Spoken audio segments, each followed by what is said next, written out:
നമസ്കാരം, നിങ്ങൾക്കെല്ലാവർക്കും part time ട്രേഡറിൻ്റെ ഒരു പുതിയ ഇൻഫർമേറ്റീവ് വീഡിയോയിലേക്ക് ഒരിക്കൽ കൂടി സ്വാഗതം. അപ്പോൾ നമുക്ക് ഇന്നത്തെ ഈ വീഡിയോയിൽ ഇന്ത്യയിലെ ഏറ്റവും മികച്ച ഡിസ്കൗണ്ട് ബ്രോക്കർ ഏതാണ് എന്നാണ് കണ്ടെത്താൻ പോകുന്നത് ഈ 2025 കാലഘട്ടത്തിൽ. അപ്പോൾ നമുക്ക് മാർക്കറ്റിലേക്ക് വരുമ്പോഴത്തേന് ഒരുപാട് ഡിസ്കൗണ്ട് ബ്രോക്കേഴ്സ് നമ്മുടെ മുമ്പിൽ കാണാൻ സാധിക്കും. Groww, 5 paisa, Upstox, Zerodha, Paytm, Dhan, M Stocks. അപ്പോൾ നമ്മൾ തന്നെ കൺഫ്യൂഷൻ ആവും ഇതിനകത്ത് ഏറ്റവും അനുയോജ്യമായ ഡിസ്കൗണ്ട് ബ്രോക്കർ ഏതാണ്, അതുപോലെ തന്നെ നമുക്ക് ഏതാണ് ഏറ്റവും അനുയോജ്യമെന്ന്. അപ്പോൾ ഈ ഒരു വീഡിയോയിൽ എൻ്റെയർ ആയിട്ടുള്ളൊരു കമ്പാരിസൺ ആണ് നടക്കാൻ പോകുന്നത്. അതിൻ്റെ അകത്ത് ഓരോ സെക്ടറിലും ഓരോ സെഗ്മെൻറ്റിലും അനുയോജ്യമായത് ഏതാണെന്ന് ഫൈനലി ഞാൻ കൺക്ലൂഡ് ചെയ്ത് പറയുന്നതായിരിക്കും. അപ്പോൾ നമുക്ക് ഒരുപാട് പാരാമീറ്റേഴ്സ് ഉണ്ട് ഓരോ ഡിസ്കൗണ്ട് ബ്രോക്കറിനെയും കമ്പാരിസൺ നടത്തുന്നതിൻ്റെ. നമുക്ക് 1 by 1 ആയിട്ട് നോക്കാം. ഒന്നാമത് ടൈപ്പ് ഓഫ് ബ്രോക്കർ. ഇന്ത്യയിൽ 2 തരം ബ്രോക്കേഴ്സാണുള്ളത്. ഒന്ന് discount broker, 2 full service broker. ഇവിടെ നമുക്ക് എല്ലാ ബ്രോക്കേഴ്സും Groww, Upstox, 5 paisa, Zerodha, Paytm, Dhan, M Stocks ഇതെല്ലാം ഡിസ്കൗണ്ട് ബ്രോക്കറാണ്. അതുകൊണ്ട് തന്നെ നമ്മളിവിടെ ബ്രോക്കറേജ് ചാർജസ് ഏറ്റവും കുറവാണ് ഫുൾ സർവീസ് ബ്രോക്കറിനെ കമ്പയർ ചെയ്യുമ്പോഴത്തേനും. നമ്മൾ ഈ ഡിസ്കൗണ്ട് ബ്രോക്കറിൽ എന്തുകൊണ്ടാണ് അക്കൗണ്ട് ഓപ്പൺ ആക്കുന്നത്? നമുക്ക് ഏറ്റവും കുറഞ്ഞ ബ്രോക്കറേജ് ചാർജസ് കൊടുത്ത് നല്ല ഇൻവെസ്റ്റ്മെൻറ്റുകളും ട്രേഡിങ് ചെയ്യുന്നതിന് വേണ്ടിയാണ് ഡിസ്കൗണ്ട് ബ്രോക്കറിനെ നമ്മൾ ആശ്രയിക്കുന്നത്.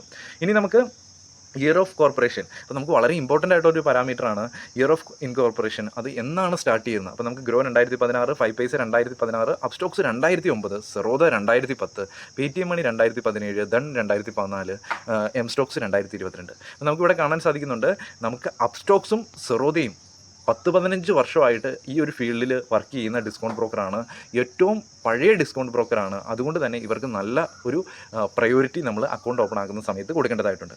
ഇനി അടുത്തൊരു പാരാമീറ്ററാണ് ഇമ്പോർട്ടൻ്റ് ആയിട്ടുള്ള, എത്ര ആക്റ്റീവ് ക്ലയൻസ് ആണ് ഇപ്പം നിലവിൽ ട്രേഡ് ചെയ്തുകൊണ്ടിരിക്കുന്നത് അല്ലെങ്കിൽ ഇൻവെസ്റ്റ് ചെയ്തുകൊണ്ടിരിക്കുന്നത്. നമുക്ക് ഗ്രോയിൽ 1.3 crore നമുക്ക് ആക്റ്റീവ് ലൈൻസ് കാണാൻ സാധിക്കും. 5 പൈസയിൽ കുറവാണ് 5.5, അപ്പ് സ്റ്റോക്സിൽ 28 lakh മോശമില്ലാത്തൊരു ക്ലയൻറ്റ് ബേസ് ഉണ്ട്. സെറോദയിൽ 80 ലക്ഷമുണ്ട്. പേടിഎം മണിയിൽ 7 lakh, ധന്നിൽ 9.5 lakh ആൻഡ് എം സ്റ്റോക്സിൽ 5.6 lakh. അപ്പോൾ നമുക്കിവിടെ ഗ്രോയ്ക്ക് അതുപോലെ തന്നെ അപ്പ് സ്റ്റോക്സിനും സെറോദ ഈ ഒരു 3 അക്കൗണ്ടിലും ആക്റ്റീവ് ക്ലയൻസ് മോശമില്ലാതെ നല്ല ഒരു ആക്റ്റീവ് ക്ലയൻസും ഉണ്ട്. അപ്പോൾ ഇവർക്ക് 3 പേർക്കും ഒരു അക്കൗണ്ട് ഓപ്പണിംഗ് പ്രയോറിറ്റി കൊടുക്കേണ്ടതായിട്ടുണ്ട്. അപ്പോൾ നമുക്ക് ഇനി പ്രൊഡക്റ്റിനെ കുറിച്ച് പറയുവാണെങ്കിൽ നമുക്കിവിടെ ഗ്രോയിൽ equity and F&O US stocks available ആണ്. അതുപോലെ തന്നെ ഇക്വിറ്റി നമുക്ക് കറൻസി ഓപ്ഷൻ നമുക്കിവിടെ ഗ്രോയിൽ അവൈലബിൾ അല്ല. അതുപോലെ തന്നെ 5 പൈസയിൽ equity, commodity, currency, F&O US stocks available ആണ്. അപ്പ് സ്റ്റോക്സിൽ equity, commodity, future and option, currency available ആണ്. സെറോദയിൽ equity, commodity, currency and F&O options available ആണ്. പേടിഎമ്മിൽ ഇക്വിറ്റി ആൻഡ് F&O മാത്രമേ ഉള്ളൂ. നമുക്ക് US സ്റ്റോക്സും മറ്റേ US സ്റ്റോക്സ് ഇല്ല. അതുപോലെ തന്നെ കറൻസി ഓപ്ഷൻസ് ഒന്നും അവൈലബിൾ അല്ല. Equity, commodity, currency and F&O options ധന്നിലും അവൈലബിൾ ആണ്. എം സ്റ്റോക്സിലാണെങ്കിൽ equity, currency, commodity and F&O options available ആണ്.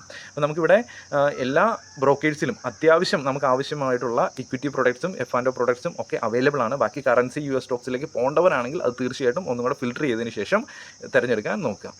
അതുപോലെ തന്നെ നമുക്ക് അക്കൗണ്ട് ഓപ്പണിംഗ് ചാർജസ് നമുക്ക് വളരെ ഇമ്പോർട്ടൻ്റ് ആയിട്ടുള്ള ഒരു പാരാമീറ്ററാണ്. അപ്പം എല്ലാ ബ്രോക്കേഴ്സും ഫ്രീ ആയിട്ടുള്ള അക്കൗണ്ട് ഓപ്പണിംഗ് ആണ് തരുന്നത്. അപ്പോൾ അതിന് നമ്മൾ സെപ്പറേറ്റ് ആയിട്ട് പ്രയോറിറ്റി കൊടുക്കുന്നില്ല, കാരണം എല്ലാവരും ഫ്രീ ആയിട്ടാണ് തരുന്നത്. ഇനി അടുത്ത ഇമ്പോർട്ടൻ്റ് ആയിട്ടുള്ളതാണ് അക്കൗണ്ട് മെയിൻ്റനൻസ് ചാർജ്. അപ്പോൾ നമുക്ക് ഗ്രോ ഫ്രീ ആണ് അക്കൗണ്ട് മെയിൻ്റനൻസ് ചാർജ്. അതുപോലെ തന്നെ നമുക്ക് 5 പൈസ ആണെങ്കിൽ 50,000 താഴെ ഇൻവെസ്റ്റ് ചെയ്ത് വെച്ചിട്ടുണ്ടെങ്കിൽ 0 AMC ആണ്. അതുപോലെ തന്നെ 50,000 മുകളിലേക്കാണ് ഇൻവെസ്റ്റ്മെൻറ്റ് ഉള്ളതെങ്കിൽ 75 + 18% GST ഈച്ച് ക്വാർട്ടറിൽ ഈടാക്കും. അപ്പ് സ്റ്റോക്സിലാണെങ്കിൽ ഫ്രീ ആണ്. അതുപോലെ തന്നെ ഹോൾഡിംഗ് വാല്യൂ 50K താഴെയാണെങ്കിൽ 0 AMC ആണ് സെറോദയിൽ. 50 to 2 ലക്ഷത്തിനുള്ളിലാണെങ്കിൽ 100 + 18% GST ആണ്. 2 ലക്ഷത്തിൽ കൂടുതൽ ഇൻവെസ്റ്റ്മെൻറ്റ് ഉണ്ടെങ്കിൽ 300 + 18% GST ആനുവലൈസ്ഡ് ആയിട്ട് സെറോദ ഈടാക്കും. അതുപോലെ തന്നെ പേടിഎം മണി എന്താണ്, ഫ്രീ ആണ്, 0 AMC ചാർജാണ്. എം സ്റ്റോക്സ് 219 ക്വാർട്ടറിൽ ഈടാക്കുന്നു. അപ്പോൾ നമുക്ക് ഇതും വളരെ ഇമ്പോർട്ടൻ്റ് ആയിട്ടുള്ളൊരു പാരാമീറ്ററാണ്. അപ്പോൾ നമുക്കിവിടെ Groww free account maintenance charge ഈടാക്കുന്നു. Upstox free account maintenance charge ഈടാക്കുന്നു. ബാക്കി ഇവിടെയും ഫ്രീ ആണ്. ബട്ട് ഞാൻ കൺസിഡർ ചെയ്യാത്ത എന്താണ്, ഇവിടെ ഒരുപാട് കാര്യങ്ങൾ കുറവുണ്ട്, ഇവിടെ ഒരുപാട് കാര്യങ്ങൾ പോരായ്മ ഉള്ളതുകൊണ്ടാണ് അവർക്ക് പ്രയോറിറ്റി കൊടുക്കാത്തത്. പിന്നെ നമുക്ക് ബ്രോക്കറേജ് ചാർജസിലേക്ക് വരുന്ന സമയത്ത് വളരെ ഇമ്പോർട്ടൻ്റ് ആയിട്ടുള്ളതാണ്. നമ്മളൊരു ഡിസ്കൗണ്ട് ബ്രോക്കറിൽ അക്കൗണ്ട് ഓപ്പൺ ആക്കുന്നതിൻ്റെ തന്നെ കാരണം എന്താണ്, നമുക്ക് ഏറ്റവും കുറഞ്ഞ ബ്രോക്കറേജ് ഇൻട്രാഡേ ട്രേഡിലും നമുക്ക് ഡെലിവറിയിലും F&Oയിലും കിട്ടണം. അതുപോലെ തന്നെ മ്യൂച്വൽ ഫണ്ടിലും എൻട്രി എടുക്കുന്നവർക്ക് കിട്ടണം. അപ്പോൾ നമ്മൾ പൊതുവായിട്ട് നമുക്ക് ആദ്യം തന്നെ മ്യൂച്വൽ ഫണ്ട് എന്നുള്ള സെക്ടറിൽ നമുക്ക് ഇവിടെ 0 ആണ്. അതുപോലെ തന്നെ മ്യൂച്വൽ ഫണ്ട് 0 ആണ്. മ്യൂച്വൽ ഫണ്ട് അപ്രോക്സിമേറ്റ് എല്ലാ അക്കൗണ്ടുകളിലും approximate mutual fund commission mutual ഫണ്ടിൽ എൻട്രി എടുക്കുന്നതിന് 0 ആണ്. അപ്പോൾ നമ്മൾ മ്യൂച്വൽ ഫണ്ടിൻ്റെ കമ്പാരിസൺ നടത്തി. ഇനി നമ്മൾ പറയുന്നത് ഡെലിവറി ട്രേഡ് ആൻഡ് ഇൻട്രാഡേ ട്രേഡിൽ ഇനി നമ്മൾ അതിന് മുമ്പ് നമുക്ക് ആദ്യമേ F&O ഫ്യൂച്ചർ ആൻഡ് ഓപ്ഷനിൽ 20 രൂപയാണ് ഈടാക്കുന്നത്. ഇവിടെയും നമുക്ക് ഫ്യൂച്ചർ ആൻഡ് ഓപ്ഷനിൽ നമുക്ക് അപ്പ് സ്റ്റോക്സിലും 20 രൂപയാണ് ഈടാക്കുന്നത്. ഇവിടെയും ഫ്യൂച്ചർ ആൻഡ് ഓപ്ഷനിൽ 20 രൂപയാണ്, ഇവിടെയും 20 രൂപയാണ്, ഇവിടെയും 20 രൂപയാണ്. നമുക്ക് അപ്രോക്സിമേറ്റ് ആയിട്ട് ഫ്യൂച്ചർ ആൻഡ് ഓപ്ഷനിൽ 20 രൂപ തന്നെയാണ് ഈടാക്കുന്നതെന്ന് ഏകദേശം മനസ്സിലായി. അപ്പം ഇനി നമ്മൾ വേണ്ടത് ഡെലിവറി ആൻഡ് ഇൻട്രാഡേ. അപ്പോൾ നമ്മൾ മ്യൂച്വൽ ഫണ്ട് കമ്പാരിസൺ നടത്തി അപ്രോക്സിമേറ്റ് 0 ആണ്. ഫ്യൂച്ചർ ആൻഡ് ഓപ്ഷനിൽ 20 രൂപ വെച്ചാണ് ഓരോ ഓർഡറിനും ഈടാക്കുന്നത്, അതും അപ്രോക്സിമേറ്റ് നടന്നു. ഇനി നമുക്ക് വേണ്ട delivery and intraday. Stock hold ചെയ്യുന്നവരാണെങ്കിൽ വാങ്ങിയിട്ട് 1-2 ദിവസം അല്ലെങ്കിൽ 5-6 ദിവസം 10-20 ദിവസം 1 മാസം 2 വർഷം കഴിഞ്ഞിട്ടാണ് വിൽക്കുന്നതെങ്കിൽ നമുക്ക് ഗ്രോ ആണെങ്കിൽ 0.1% ഓർ 20 രൂപ പെർ ഓർഡർ, ഏതാണോ കുറവ് അതാണ് അവർ ഈടാക്കുന്നത്. അതുപോലെ തന്നെ നമുക്ക് 5 പൈസയിലേക്ക് വരുവാണെങ്കിൽ നമുക്ക് 20 രൂപ എല്ലാ ട്രേഡിൽ നിന്നും ഈടാക്കുന്നു. അത് ഇച്ചിരി മോശമാണ് നമ്മളെ സംബന്ധിച്ചിടത്തോളം. ഇനി നമ്മൾ അപ്സ്റ്റോക്സിലേക്ക് വരുവാണെങ്കിൽ സെയിം ആയിട്ട് നമ്മുടെ ഗ്രോയുടെ സെയിം ചാർജസ് നമുക്ക് ഇവിടെ കാണാൻ സാധിക്കും. ഇക്വിറ്റി ഡെലിവറിയിലാണെങ്കിലും ഇൻട്രാഡേയിലാണെങ്കിലും 0.1% ഓർ 20 രൂപ, 0.1% ഓർ 20 രൂപ. അപ്പം രണ്ടും അപ്രോക്സിമേറ്റ് സെയിം ആണ് എന്ന് തന്നെ പറയാം. ഇനി നമ്മൾ സെറോദയിലിട്ട് വരുമ്പോൾ നമുക്കിവിടെ കാണാൻ സാധിക്കും ഏറ്റവും മനോഹരമായിട്ടുള്ള ഒരു ബ്രോക്കറേജ്, ഡെലിവറി ഫ്രീ. അതുപോലെ തന്നെ ഇൻട്രാഡേ ആൻഡ് ഫ്യൂച്ചർ നമുക്ക് കാണാൻ സാധിക്കുന്നുണ്ട് 0.03%, 0.1 അല്ല 0.03% ഓർ 20 റുപ്പീസ്. ഇപ്പോൾ ഏറ്റവും ചെറിയ ബ്രോക്കറേജ് ആരാണ് ഈടാക്കുന്നത്? സെറോദയാണ്, സീറോ ദ. അതുകൊണ്ടാണ് അതിൻ്റെ പേര് തന്നെ സീറോ ദ എന്ന് ഇട്ടിരിക്കുന്നത്. അപ്പോൾ ബാക്കി ഇവിടെ നമ്മൾ ഇങ്ങോട്ട് വരുമ്പോഴത്തേനും നമുക്ക് പേടിഎം മണിയിലും 2.5 ഓർ 20%, അതൊക്കെ കൂടുതലാണ്.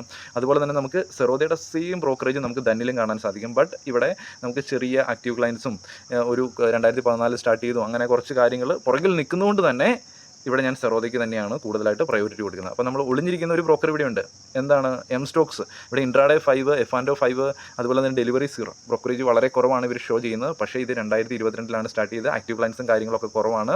അതുപോലെ തന്നെ 219 രൂപ അക്കൗണ്ട് മെയിൻ്റെനൻസ് ആയിട്ട് ഈടാക്കുന്നുണ്ട്. അപ്പോൾ ഇങ്ങനെയുള്ള കാര്യങ്ങളൊക്കെ ഉള്ളതുകൊണ്ട് അതിന് ഞാൻ അവോയ്ഡ് ചെയ്യുന്നു. അപ്പോൾ ടോട്ടലായിട്ട് പറയുവാണെങ്കിൽ, സമ്മറി ചെയ്ത് പറയുവാണെങ്കിൽ, ബ്രോക്കറേജ് ചാർജസ് വളരെ ഇമ്പോർട്ടൻ്റ് ആയിട്ടുള്ള ഒരു കീ ഫ്യൂച്ചറാണ്. അതിൻ്റെ അകത്ത് തന്നെ ഡെലിവറി സെറോദ ഫ്രീ പ്രൊവൈഡ് ചെയ്യുന്നു. ഇൻട്രാഡേ ആൻഡ് ഫ്യൂച്ചർ ട്രേഡിൽ നമുക്ക് 0.03% ഓർ 20 രൂപ ഈടാക്കുന്നു. ഓപ്ഷൻ്റെ അകത്താണെങ്കിൽ 20. നമുക്ക് 0 ബ്രോക്കറേജ് ഡിസ്കൗണ്ട് ബ്രോക്കിംഗ് ഫെസിലിറ്റി നമുക്ക് സെറോദ തരുന്നുണ്ട്. അപ്പോൾ ഞാൻ അവർക്ക് വളരെ ഇമ്പോർട്ടൻ്റ് ആയിട്ടുള്ള ഒരു പ്രയോറിറ്റി അവിടെ കൊടുത്തിട്ടുണ്ട്. അതുപോലെ തന്നെ നമുക്ക് കൺസിഡർ ചെയ്യാൻ പറ്റുന്നത്, നമുക്ക് ഇവിടെ നമുക്ക് ഇയർ ഓഫ് ഇൻകോർപ്പറേഷൻ നമുക്ക് കിട്ടി. അതുപോലെ തന്നെ നമുക്ക് ആക്റ്റീവ് ക്ലയൻസും അതുപോലെ തന്നെ അക്കൗണ്ട് മെയിൻ്റനൻസ് ചാർജും നമുക്ക് നല്ലൊരു പ്രയോറിറ്റി കിട്ടിയതുപോലെ തന്നെ നമുക്ക് ഇവിടെ നമുക്ക് അവരുടെ ബ്രോക്കറേജ് അപ്രോക്സിമേറ്റ് സെറോദയോട് ചേർന്ന് തന്നെയാണ് നിൽക്കുന്നത്. പക്ഷേ ചെറിയൊരു മൈന്യൂട്ടായിട്ടുള്ള ഒരു കൂടുതലുണ്ട്, 0.1% എന്ന് പറഞ്ഞ് വരുന്നു. ഇവിടെ നമുക്ക് grow and Upstox approximate equal ആയിട്ടുള്ള ബ്രോക്കറേജ് ചാർജസ് നമുക്കിവിടെ കാണാൻ സാധിക്കുന്നുണ്ട്. അപ്പോൾ അതിനും നമുക്ക് സെക്കൻഡ് പ്രയോറിറ്റി കൊടുക്കാം ബ്രോക്കറേജ് ചാർജിങ്ങിൽ. പിന്നെ നമ്മൾ മുമ്പോട്ട് പോകുമ്പോഴത്തേനും നമുക്ക് കുറച്ച് കാര്യങ്ങൾ നോക്കേണ്ടത്. ഡി പി ചാർജ് 18 രൂപ പ്ലസ് GST ആണ് ഗ്രോ ഈടാക്കുന്നത്. 5 പൈസ 12.5 പ്ലസ് GST ആണ്. 20 പ്ലസ് GST ആണ് അപ്സ്റ്റോക്സ് ഈടാക്കുന്നത്. സെറോദ 16.5 പ്ലസ് GST ആണ്. പേടിഎം മണി 23.5 GST ആണ്. ദൻ 12.5 പ്ലസ് GST ആണ്. എം സ്റ്റോക്സ് 18 പ്ലസ് GST ആണ്. അപ്പോൾ നമുക്ക് അപ്രോക്സിമേറ്റ് ആയിട്ട് ഈ D P charges approximate same ആണ്, വളരെ വേരിയേഷൻസ് ഒന്നുമില്ല. അപ്പോൾ ഇവിടെ നമുക്ക് സെറോദയിൽ ഡി പി ചാർജ് കുറവ് കാണാൻ സാധിക്കുന്നുണ്ട്. അപ്രോക്സിമേറ്റ് നമ്മൾ ഗ്രോയിനെയും അപ്സ്റ്റോക്സിനെയും കമ്പാരിസൺ നടത്തുന്ന സമയത്ത്. ബാക്കിയുള്ള ബ്രോക്കറിലേക്ക് പോകാത്തതിൻ്റെ കാരണം എന്താണ്? മുകളിൽ എത്രയും പ്രയോറിറ്റി കിട്ടിയതുകൊണ്ടാണ്. ഇനി ഓട്ടോ സ്ക്വയർ ഓഫ് ചാർജ്, നമ്മൾ ഇൻ കേസ് ഇൻട്രാഡേയിൽ ട്രേഡ് എടുത്തിട്ട് വൈകുന്നേരത്തിനുള്ളിൽ നമ്മളത് ക്ലോസ് ചെയ്യാതെ അവർ തന്നെയാണ് ക്ലോസ് ചെയ്യുന്നതെങ്കിൽ നമുക്ക് ഗ്രോയിൽ 50 plus 18% GST, 5 പൈസയിൽ 50 plus 18% GST, 50 plus 18%, 50 plus 18%, 50 plus 15%, ധന്നിൽ മാത്രം 20 പ്ലസ് 18%, എം സ്റ്റോക്സിൽ 60 രൂപയാണ് ഈടാക്കുന്നത്. ഇനി ഫ്രീ ട്രേഡിംഗ് കോൾസ്, അതായത് ഇന്ന സ്റ്റോക്ക് വാങ്ങിക്കൊള്ളാൻ പറഞ്ഞുകൊണ്ട് നമുക്ക് കോൾസ് കിട്ടും. അത് എന്താണ്? ഗ്രോ നമുക്ക് 5 പൈസ മാത്രമാണ് പ്രൊവൈഡ് ചെയ്യുന്നുള്ളൂ കോൾസ്. ബാക്കിയുള്ള ഒരു ബ്രോക്കേഴ്സും നമുക്ക് അങ്ങനെ ഒരു ഫെസിലിറ്റി പ്രൊവൈഡ് ചെയ്യുന്നില്ല. അപ്പോൾ ഞാൻ അതൊരിക്കലും അത് നല്ലൊരു ഫ്യൂച്ചർ ആണോ എന്ന് ചോദിച്ചു കഴിഞ്ഞാൽ അത്യാവശ്യമാണ് എന്ന് മാത്രമേ പറയാൻ പറ്റുള്ളൂ. ഒരുപക്ഷെ ചില ട്രേഡിംഗ് കോൾസ് ഒന്നും നമുക്ക് പ്രോഫിറ്റബിൾ ആയി മാറണമെന്നില്ല. അപ്പോൾ ആ ഒരു പാരാമീറ്റർ നോക്കി ഒരിക്കലും 5 പൈസയുടെ അക്കൗണ്ട് ഓപ്പൺ ആക്കുന്നത് ഒരിക്കലും നല്ലതല്ല. ഇനി നമ്മൾ മുമ്പോട്ട് പോകുമ്പോഴത്തേന് മണി ഡെപ്പോസിറ്റ് ചാർജ്, നമ്മൾ പൈസ അക്കൗണ്ടിലേക്ക് ഇടുന്ന സമയത്ത്, ഡിമാറ്റ് അക്കൗണ്ടിലേക്ക് ഇടുന്ന സമയത്ത് കുറച്ച് നെറ്റ് ബാങ്കിങ് ചാർജസ് ഒക്കെ ഈടാക്കും. ഇവിടെ നമുക്ക് ഗ്രോയിലാണെങ്കിൽ 0 ആണ്. ബാക്കി എല്ലാ ബ്രോക്കേഴ്സിലും നമുക്ക് ചെറിയ 7 രൂപ, 9 രൂപ പ്ലസ് GST, അതുപോലെ തന്നെ 10 രൂപ, 7 രൂപ എന്ന് പറഞ്ഞുള്ള നമുക്ക് ചെറിയ ചാർജസ് കാണാൻ സാധിക്കും. അപ്പോൾ അത് വളരെ ഇമ്പോർട്ടൻ്റ് ആയിട്ടുള്ള ഒരു പാരാമീറ്റർ അല്ല. കാരണം നമ്മൾ എപ്പോഴും പൈസ ആഡ് ചെയ്തുകൊണ്ടിരിക്കുകയല്ല. നമ്മൾ ഒരു ബൾക്കായിട്ട് ഒരു എമൗണ്ട് ഇട്ട് കഴിഞ്ഞിട്ട് അതിൻ്റെ അകത്തായിരിക്കും ട്രേഡ് ചെയ്യുന്നത്, ഇൻവെസ്റ്റ് ചെയ്യുന്നത്. പിന്നീട് വീണ്ടും കുറച്ച് നാൾ കഴിയുമ്പോഴായിരിക്കും ആഡ് ചെയ്യുന്നതും വീഡ് ചെയ്യുന്നത്. അപ്പം അതിൻ്റെ അകത്ത് വളരെ ഇമ്പോർട്ടൻ്റ് ആയിട്ടുള്ളൊരു ഫെസിലിറ്റി ഒരു കാര്യമല്ല. ഇനി മാർജിൻ ഫണ്ടിങ് എഗനിസ്റ്റ് ഷെയർസ്, അപ്പോൾ നമ്മൾ ഒരു കുറച്ച് സ്റ്റോക്കുകൾ നമ്മുടെ ഹോൾഡിങ്ങിലുണ്ട്, അതിനെ എഗനിസ്റ്റ് ആയിട്ട് നമുക്ക് മാർജിൻ ബ്രോക്കറിൻ്റെ കയ്യിൽ നിന്ന് വാങ്ങണമെങ്കിൽ അതിനുള്ള ഓപ്പർച്യൂണിറ്റി ഗ്രോയും 5 പൈസയും അപ്സ്റ്റോക്സും സെറോദയും ഒക്കെ തരുന്നുണ്ട്, ധന്യം തരുന്നുണ്ട്, എം സ്റ്റോക്കും തരുന്നില്ല. ബട്ട് പേടിഎം മണി ഇവിടെ തരുന്നില്ല. അപ്പോൾ പേടിഎം മണിയുടെ ഒരു നെഗറ്റീവ് ഡ്രോബാക്സ് ആണ് അവിടെ കാണാൻ സാധിക്കുന്നത്. ഇനി നമുക്ക് ഇൻവെസ്റ്റ്മെൻറ്റ് ഓപ്ഷൻസ്, ഇത് വളരെ ഇമ്പോർട്ടൻ്റ് ആയിട്ടുള്ള കാര്യമാണ്. അപ്പോൾ അത് നമുക്ക് അത്യാവശ്യം നമുക്ക് ഗ്രോയിൽ നമുക്ക് IPO, mutual fund, ETF, sovereign gold bond എല്ലാം സാധിക്കുന്നുണ്ട്. 5 പൈസയിൽ നമുക്ക് സാധിക്കുന്നുണ്ട്. ഇവിടെ ബോൺസ് ആൻഡ് ഡെപ്സിലും സാധിക്കുന്നുണ്ട്. അപ്സ്റ്റോക്സിലും ബോൺസ് ആൻഡ് ഡെപ്സ് ഉണ്ട്, സെറോദയിലും ബോൺസ് ആൻഡ് ഡെപ്സ് ഉണ്ട്. അപ്പം അത്യാവശ്യം എല്ലാ സെക്ടറിലും ഉണ്ട്. ബട്ട് ധന്നിൽ എല്ലാം ഉണ്ടോ? ഇല്ല. സോവറിജിൻ ഗോൾഡ് ബോണ്ടിൽ ഇൻവെസ്റ്റ് ചെയ്യാൻ പറ്റുമോ? ഇല്ല. ബോൺസ് ആൻഡ് ഡെപ്സിൽ പറ്റുമോ? ഇല്ല. എം സ്റ്റോക്സിൽ പറ്റുമോ? ഇല്ല. അപ്പോൾ ഇത് രണ്ടും ഇതിൻ്റെ നെഗറ്റീവായിട്ടുള്ള പോയിൻറ്റ്സ് ആണ്. അപ്പോൾ ഇവിടെ നമുക്ക് കാണാൻ സാധിക്കുന്നത് സെറോദയിൽ നമുക്ക് അപ്രോക്സിമേറ്റ് എല്ലാത്തിനകത്തും പറ്റും, അപ്സ്റ്റോക്സിൽ നമുക്ക് അപ്രോക്സിമേറ്റ് എല്ലാത്തിനകത്തും പറ്റും. ബട്ട് ഗ്രോയിൽ നമുക്ക് ബോൺസ് ആൻഡ് ഡെപ്സിൽ നമുക്ക് ഇൻവെസ്റ്റ് ചെയ്യാനുള്ള ഓപ്പർച്യൂണിറ്റി ഇല്ല. അപ്പം അതും ചെറിയൊരു ഗ്രോയുടെ ഒരു നെഗറ്റീവ് പോയിൻ്റ് ആയിട്ട് കാണാൻ സാധിക്കും. അവിടെയും നമുക്ക് സെറോദ, അപ്സ്റ്റോക്സ് മുന്നിൽ തന്നെ നിൽക്കുന്നുണ്ട്. ഇനി type of mutual fund, direct fund, നമുക്ക് ഡയറക്റ്റായിട്ട് മ്യൂച്വൽ ഫണ്ടിലേക്ക് ഇൻവെസ്റ്റ് ചെയ്യാനുള്ള ഓപ്ഷൻ എല്ലാ ബ്രോക്കേഴ്സും പ്രൊവൈഡ് ചെയ്യുന്നുണ്ട്. അപ്പോൾ ഗ്രോയുടെ ആപ്ലിക്കേഷനിലൂടെ തന്നെ നമുക്ക് ഇൻവെസ്റ്റ് ചെയ്യാം, 5 പൈസയുടെ ആപ്ലിക്കേഷനിലൂടെ തന്നെ ഇൻവെസ്റ്റ് ചെയ്യാം, അപ്സ്റ്റോക്സിൻ്റെ ആപ്ലിക്കേഷനിലൂടെ തന്നെ ഇൻവെസ്റ്റ് ചെയ്യാം, പേടിഎം മണിയുടെ ആപ്ലിക്കേഷനിലൂടെ തന്നെ ഇൻവെസ്റ്റ് ചെയ്യാം, ധന്നിൻ്റെ ആപ്ലിക്കേഷനിലൂടെ അതേ ആപ്ലിക്കേഷനിൽ കൂടെ തന്നെ ഇൻവെസ്റ്റ് ചെയ്യാം മ്യൂച്വൽ ഫണ്ടിലേക്ക്, എം സ്റ്റോക്സിൻ്റെ അതേ ആപ്ലിക്കേഷനിലൂടെ തന്നെ ഇൻവെസ്റ്റ് ചെയ്യാം. ബട്ട് സെറോദയിൽ എന്താണ് മാറ്റം? കോയിൻ ആപ്പ് എന്ന് പറഞ്ഞൊരു ആപ്ലിക്കേഷൻ ഉണ്ട്. സെറോദയുടെ അക്കൗണ്ട് എടുത്ത് കഴിയുമ്പോൾ ആ ഒരു കോയിൻ ആപ്ലിക്കേഷൻ നമുക്ക് അക്കൗണ്ട് എടുക്കാം. സെയിം ആയിട്ട് ഒരെണ്ണത്തിനകത്ത് അക്കൗണ്ട് എടുത്ത് കഴിഞ്ഞാൽ സെയിം ID വെച്ച് തന്നെയായിരിക്കും കോയിൻ ആപ്ലിക്കേഷനിൽ ലോഗിൻ ചെയ്യുന്നത്. അതിൻ്റെ അകത്ത് പോയാണ് നമ്മൾ മ്യൂച്വൽ ഫണ്ടിൽ ഇൻവെസ്റ്റ് ചെയ്യുന്നത്. അത് സെപ്പറേറ്റ് ആയിട്ട് നമുക്ക് മ്യൂച്വൽ ഫണ്ട് ഇൻവെസ്റ്റ് ചെയ്യാനുള്ള ഒരു ഓപ്പർച്യൂണിറ്റി തരുന്നുണ്ട്. ആപ്ലിക്കേഷൻ റേറ്റിംഗിൻ്റെ കാര്യം പറയുവാണെങ്കിൽ നമ്മൾ ഗ്രോയിൽ 4.5 സ്റ്റാർ ഉണ്ട്, 5 പൈസ 4.2, 4.5 അപ്സ്റ്റോക്സ്, 4 സ്റ്റാർ സെറോദ 3.8, ദെൻ 4.3, അതുപോലെ തന്നെ എം സ്റ്റോക്സ് 3.8. അപ്പോൾ നമുക്കിവിടെ ഗ്രോ ആൻഡ് ആപ്സ്റ്റോക്സ് ഏറ്റവും കൂടുതൽ പ്ലേ സ്റ്റോറിൽ റേറ്റിംഗ് കിട്ടുന്ന ഒരു ആപ്ലിക്കേഷനാണ്. എബോവ് 4, 4ന് മുകളിലുള്ള എല്ലാ ആപ്ലിക്കേഷൻസും നല്ല ഒരു ആപ്ലിക്കേഷൻസാണ്, നല്ലൊരു യൂസർ ഇൻ്റർഫേസ് തന്നെയാണ് തരുന്നത്. നമുക്ക് മാർജിൻ ട്രേഡിംഗ് ഫണ്ടിങ്, അതായത് നമ്മൾ ഇതിൽ ഒരു 1000 രൂപയുള്ളൂ, നമുക്കൊരു 4000, 5000 രൂപയുടെ ഒരു സ്റ്റോക്ക് വാങ്ങണമെങ്കിൽ തീർച്ചയായിട്ടും 4000 രൂപ അല്ലെങ്കിൽ 3000 രൂപ ബ്രോക്കർ നമുക്ക് കടമായിട്ട് തരും, അതിനൊരു ഇൻട്രസ്റ്റ് ഈടാക്കും. അതിനാണ് മാർജിൻ ട്രേഡിംഗ് ഫണ്ടിംഗ് എന്ന് പറയുന്നത്. എല്ലാ ബ്രോക്കേഴ്സും ആ ഒരു ഫെസിലിറ്റി പ്രൊവൈഡ് ചെയ്യുന്നുണ്ട്. ഇനി ഫ്രീ റിസർച്ച് റിപ്പോർട്ടിനെ കുറിച്ച് പറയുവാണെങ്കിൽ 5 പൈസ നമുക്ക് പ്രൊവൈഡ് ചെയ്യുന്നുണ്ട്, ബാക്കിയുള്ളവരൊന്നും പ്രൊവൈഡ് ചെയ്യുന്നില്ല. അപ്പോൾ അക്കൗണ്ട് ഓപ്പൺ ആക്കുന്ന സമയത്ത് ഫ്രീ റിസർച്ച് റിപ്പോർട്ടിൻ്റെ ആവശ്യമുണ്ടോ എന്ന് ചോദിച്ചു കഴിഞ്ഞാൽ വളരെ ഇമ്പോർട്ടൻ്റ് ആയിട്ടുള്ള ഒരു പാരാമീറ്റർ അല്ല. അഡ്വാൻസ് ഫ്യൂച്ചേഴ്സ് ആയിട്ടുള്ള delivery, intraday, F&O, stop loss, cover order, after market order, GTT, iceberg, ഇങ്ങനെയുള്ള ആവശ്യമായിട്ടുള്ള എല്ലാ ബ്രോക്കേഴ്സും എല്ലാ ഓർഡേഴ്സും നമുക്ക് പ്രൊവൈഡ് ചെയ്യുന്നുണ്ട്. ഇനി ടോട്ടലായിട്ടുള്ള ഇൻ മൈ ഒപ്പീനിയൻ, അതായത് എൻ്റെ ഒരു പേഴ്സണൽ വ്യൂവിൽ എനിക്ക് മനസ്സിലാക്കാൻ സാധിച്ചത്, ഏറ്റവും ലോങ് ടൈമിലേക്ക് ഇൻവെസ്റ്റ് ചെയ്യുന്നവരാണെങ്കിൽ തീർച്ചയായിട്ടും അപ്സ്റ്റോക്സ് എന്ന് പറഞ്ഞ ഒരു പ്ലാറ്റ്ഫോം വളരെ ഇമ്പോർട്ടൻ്റ് ആയിട്ടുള്ള ഒരു പ്ലാറ്റ്ഫോമാണ്. ലോങ് ടൈമിലേക്ക് ഇൻവെസ്റ്റ് ചെയ്യുന്നവരാണെങ്കിൽ, ഷോർട്ട് ടൈമിലേക്ക് ട്രേഡ് ചെയ്യുന്നവരാണെങ്കിലും വളരെ ഇമ്പോർട്ടൻ്റ് ആയിട്ടുള്ള ഒരു നല്ലൊരു പ്ലാറ്റ്ഫോമാണ്. കാരണം ഇവിടെ 2009 സ്റ്റാർട്ട് ചെയ്ത് വളരെ പഴയൊരു ബ്രോക്കറാണ്. ആക്റ്റീവ് ക്ലയൻസ് ഏകദേശം 30 ലക്ഷത്തിനോട് അടുത്തുണ്ട്. അതുപോലെ തന്നെ എല്ലാ സെഗ്മെൻറ്റും തരുന്നുണ്ട്. Free account opening charge, account maintenance charge എത്രയാണ്? 0 ആണ്. അതുപോലെ തന്നെ നമുക്ക് ഏറ്റവും ചെറിയ ഡിസ്കൗണ്ട് ബ്രോക്കിംഗ് തന്നെ പ്രൊവൈഡ് ചെയ്യുന്നത്. അതായത് മ്യൂച്വൽ ഫണ്ടിൽ എൻട്രി എടുക്കാൻ IPOയിലൊക്കെ 0 ബ്രോക്കറേജ്. അതുപോലെ തന്നെ നമുക്ക് ഓപ്ഷനിൽ 20, ഇൻട്രാഡേയിലാണെങ്കിലും ഇക്വിറ്റിയിലാണെങ്കിലും ചെറിയൊരു 20 അല്ലെങ്കിൽ 0.1%. സെറോദയെ കമ്പയർ ചെയ്യുമ്പോൾ കുറച്ച് കൂടുതലാണ്. ബട്ട് ലോങ് ടൈമിലേക്ക് ഇൻവെസ്റ്റ് ചെയ്യുന്നവരാണെങ്കിൽ അവിടെ നമുക്ക് സെറോദയിൽ എന്താണ് ചെറിയൊരു അക്കൗണ്ട് മെയിൻ്റനൻസ് ചാർജ് ഈടാക്കുന്നതായിട്ട് കാണാൻ സാധിക്കും ഇയർലിയിൽ. അപ്പോൾ ലോങ് ടൈമിൽ ഇൻവെസ്റ്റ് മാത്രം ചെയ്യുന്നവരെ സംബന്ധിച്ചാണെങ്കിൽ തീർച്ചയായിട്ടാണെങ്കിലും നമുക്ക് അപ്സ്റ്റോക്സ് എന്ന് പറഞ്ഞ ബ്രോക്കർ കൺസിഡർ ചെയ്യുവാണെങ്കിൽ അത് ലോങ് ടൈമിലേക്ക് ഇൻവെസ്റ്റ്മെൻറ്റ് നടക്കും വളരെ ചെറിയ ബ്രോക്കറേജ് ചാർജിൽ. അതുപോലെ തന്നെ ഷോർട്ട് ടൈമിലേക്കുള്ള ട്രേഡിങ്ങും കാര്യങ്ങളും എല്ലാം ഈ ഒരു അപ്സ്റ്റോക്സ് എന്ന് പറഞ്ഞ പ്ലാറ്റ്ഫോം പ്രൊവൈഡ് ചെയ്യുന്നുണ്ട്. അതുപോലെ തന്നെ ആപ്ലിക്കേഷൻ റേറ്റിംഗ് 4.5 സ്റ്റാർ തരുന്നുണ്ട്. അപ്പം ടോട്ടലി നല്ലൊരു ബ്രോക്കറാണ് ലോങ് ടൈമിലേക്ക് ഇൻവെസ്റ്റ് ചെയ്യാനും അതുപോലെ തന്നെ അപ്രോക്സിമേറ്റ് ആയിട്ട് ഷോർട്ട് ടൈമിലേക്ക് ട്രേഡ് ചെയ്യുന്നതിന്, ഇൻട്രാഡേയിലാണെങ്കിലും ഓപ്ഷൻ്റെ അകത്താണെങ്കിലും ഫ്യൂച്ചറിൻ്റെ അകത്താണെങ്കിലും എല്ലാം ട്രേഡ് ചെയ്യുന്നതിന്. ഇനി നമ്മൾ കുറച്ച് ലോങ് ടൈമിലേക്ക് ഇൻവെസ്റ്റ് ചെയ്യുന്നത് കുറച്ച് കുറവുള്ള ആൾക്കാരാണ്. ബാക്കി ഷോർട്ട് ടൈമിലേക്ക് ഇൻവെസ്റ്റ് ചെയ്യുന്നവരും അതുപോലെ തന്നെ നമുക്ക് ഇൻട്രാഡേയിലും ഫ്യൂച്ചറിലും ഓപ്ഷനിലും എല്ലാം ട്രേഡ് ചെയ്യുന്നവരാണെങ്കിൽ ഏറ്റവും ബെസ്റ്റ് ആയിട്ടുള്ള പ്ലാറ്റ്ഫോമാണ് സെറോദ. അപ്പോൾ അവിടെ ലോങ് ടൈമിലേക്ക് ഇൻവെസ്റ്റ്മെൻറ്റ് കുറയുമ്പോൾ ഉള്ള തന്നെ ബെനിഫിറ്റ് എന്താണ്? നമ്മുടെ അക്കൗണ്ട് മെയിൻ്റനൻസ് ചാർജ് അധികം കൊടുക്കേണ്ട വരില്ല. അപ്പോൾ ആ ഒരു ബെനിഫിറ്റ് ഇവിടെ കിടക്കുന്നുണ്ട് സെറോദയ്ക്കകത്ത്. അപ്പം ഷോർട്ട് ടൈമിലേക്ക് ഇൻവെസ്റ്റ് ചെയ്യുന്നവരാണെങ്കിൽ അക്കൗണ്ട് മെയിൻ്റനൻസ് ഒക്കെ കുറച്ച് കൊടുത്താൽ മതി. അതുപോലെ തന്നെ ഇൻട്രാഡേയിലൊക്കെ ആണെങ്കിലും നമുക്ക് ഏറ്റവും ചെറിയ ഡെലിവറിയിൽ 0 ബ്രോക്കറേജ്, അതുപോലെ തന്നെ ഇൻട്രാഡേ ആൻഡ് ഫ്യൂച്ചറിൽ നമുക്ക് 0.03 ഏറ്റവും ചെറിയ ബ്രോക്കറേജ്, അതുപോലെ തന്നെ ഓപ്ഷൻ്റെ അകത്ത് 20, അതുപോലെ തന്നെ മ്യൂച്വൽ ഫണ്ടിൽ 0, അതുപോലെ തന്നെ DP ചാർജ് 16.5. അപ്പോൾ ടോട്ടലി നമുക്ക് ഏറ്റവും ഈ ഇൻട്രാഡേ അതുപോലെ തന്നെ ഷോർട്ട് ടൈം സ്വിംഗ് ട്രേഡിങ് ഇതൊക്കെ ചെയ്യുന്നവരാണെങ്കിൽ ഏറ്റവും ബെസ്റ്റ് ആയിട്ടുള്ള പ്ലാറ്റ്ഫോമാണ് സെറോദ.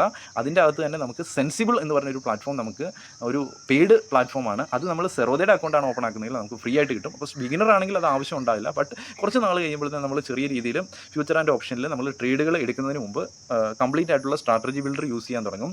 ആ ഒരു സമയത്ത് അത് മന്ത്ലി നമ്മൾ പ്രീമിയം പേ ചെയ്യേണ്ടി വരും. ആ ഒരു സമയത്ത് നമ്മൾ സെറോദയുടെ അക്കൗണ്ടാണ് നമ്മുടെ കയ്യിലുള്ളെങ്കിൽ തീർച്ചയായിട്ടും ആ ഒരു പ്ലാറ്റ്ഫോം ഫ്രീ ആയിട്ട് യൂട്ടിലൈസ് ചെയ്യാനും ഡയറക്റ്റ് ഒന്നിലധികം ഓർഡേഴ്സ് ഡയറക്റ്റ് ഓരോ സ്ട്രാറ്റജീസും ഡയറക്റ്റ് നമുക്ക് നമ്മുടെ ബ്രോക്കറിൽ ഡിപ്ലോയ് ചെയ്യാനുള്ള ഓപ്പർച്യൂണിറ്റി ഉണ്ട്. അത് നമുക്ക് ലൈഫ് ലോങ് സബ്സ്ക്രിപ്ഷൻ ഫ്രീ ആയിട്ടും പ്രൊവൈഡ് ചെയ്യും. അപ്പോൾ തീർച്ചയായിട്ടും അതുകൊണ്ട് തന്നെ ഞാൻ പേഴ്സണലി യൂസ് ചെയ്യുന്നത് ലോങ് ടൈമിലേക്ക് ഇൻവെസ്റ്റ് ചെയ്യാനും ഒക്കെ ഈ ഒരു പ്ലാറ്റ്ഫോമും, അതുപോലെ തന്നെ സെൻസിബിൾ എന്ന് പറഞ്ഞ പ്ലാറ്റ്ഫോമും കാര്യങ്ങളും ഒക്കെ ഉള്ളതുകൊണ്ട് ഫ്യൂച്ചർ ആൻഡ് ഓപ്ഷൻ ട്രേഡിങ്, അതുപോലെ ബാക്കിയുള്ള സ്വിംഗ് ട്രേഡിങ്ങും കാര്യങ്ങളും എല്ലാം ചെയ്യാൻ സെറോദയും യൂസ് ചെയ്യുന്നു. അപ്പോൾ ടോട്ടലായിട്ട് ഈ രണ്ട് ബ്രോക്കേഴ്സ് നമ്മൾ ലോങ് ടൈമിലേക്ക് ഇൻവെസ്റ്റ് ചെയ്യാനാണെങ്കിലും ഷോർട്ട് ടൈമിലേക്ക് ഇൻവെസ്റ്റ് ചെയ്യാനാണെങ്കിലും നല്ല ബ്രോക്കേഴ്സാണ്. വർഷങ്ങളുടെ എക്സ്പീരിയൻസ്, അത്യാവശ്യം നല്ല ആക്റ്റീവ് ക്ലയൻസ്, എല്ലാ പ്രൊഡക്ട്സും അവൈലബിൾ ആണ്. അക്കൗണ്ട് ഓപ്പണിംഗ് ഫ്രീ ആണ്.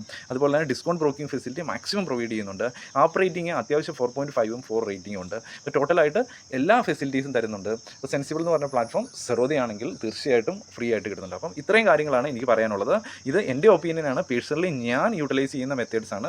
ഈ വീഡിയോ നിങ്ങൾക്ക് ഇഷ്ടപ്പെട്ട് കഴിഞ്ഞാൽ തീർച്ചയായിട്ടും ലൈക്ക് ചെയ്യുക. അതുപോലെ തന്നെ നിങ്ങൾക്ക് ആർക്കെങ്കിലും അക്കൗണ്ട് ഓപ്പൺ ആക്കാൻ താല്പര്യമുണ്ടെങ്കിൽ വീഡിയോയുടെ ഡിസ്ക്രിപ്ഷനിൽ ലിങ്ക് ലഭിക്കും. ശരിയായ അപ്സ്റ്റോക്സിൻ്റെയും ശരിയായ സെറോദയുടെയും അക്കൗണ്ട് ഓപ്പൺ ആക്കാനുള്ള ലിങ്ക് ലഭിക്കും. അവിടെ പോയി നിങ്ങൾ അക്കൗണ്ട് ഓപ്പൺ ആക്കി കഴിഞ്ഞ് കഴിഞ്ഞാൽ ഫ്യൂച്ചറിൽ നമ്മൾ പഠിപ്പിക്കുന്ന ഓരോ മെത്തേഡ്സിൻ്റെയും നമുക്ക് കുറേ ബെനിഫിറ്റ്സുകൾ നിങ്ങൾക്ക് പ്രൊവൈഡ് ചെയ്യുന്നതായിരിക്കും. അപ്പോൾ തീർച്ചയായിട്ടും വീഡിയോയുടെ ഡിസ്ക്രിപ്ഷനിൽ അക്കൗണ്ട് ഓപ്പൺ ആക്കാനുള്ള ലിങ്ക്, അക്കൗണ്ട് ഓപ്പൺ ആക്കാനുള്ള വീഡിയോ, ഇത് രണ്ടും അവൈലബിൾ ആണ്. അപ്പോൾ ഞാൻ കുറേ എഫോർട്ട് എടുത്തിട്ടാണ് ഇങ്ങനെ ഓരോ വീഡിയോസൊക്കെ ചെയ്യുന്നത്. അപ്പോൾ തീർച്ചയായിട്ടും വീഡിയോ ഇഷ്ടപ്പെടുന്നുണ്ടെങ്കിൽ ലൈക്ക് ചെയ്യുക, ബാക്കിയുള്ളവരും കൂടെ ഷെയർ ചെയ്യുക. അപ്പം ഓക്കെ, താങ്ക് യു.